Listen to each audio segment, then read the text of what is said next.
Dirty word number one, submit. Submit.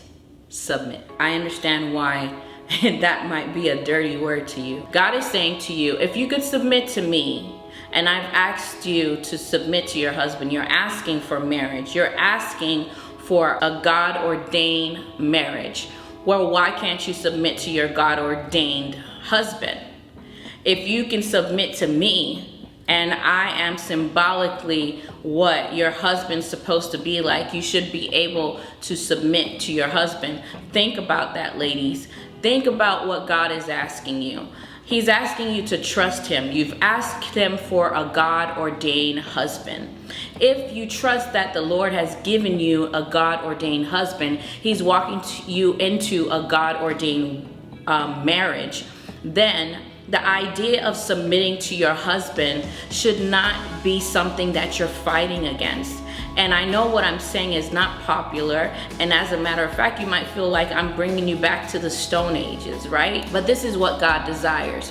This is what God is doing in the earth right now. He is bringing us back to the original design of marriage, the original design of a covenant, a godly covenant marriage. And one thing that God said to me is that everything I do, Roserbie, is about my covenant. It is for my covenant.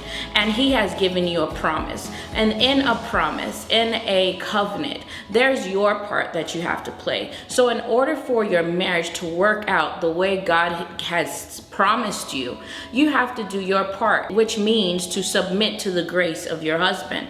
The Lord gives your husband grace. The position that you and the Lord has kind of shifted a little bit. So now you have to trust God's heart intention towards you, that the information that your husband is receiving from the Lord also will cover you. So you need to submit to that authority. You need to wrap your mind around that idea that submission isn't bad, right? We submit it to the grace of God. We submit to the power of God, the authority of God, the provisions of God, the plans of God for our lives. Yet a part of his plan is for us to submit to our husbands.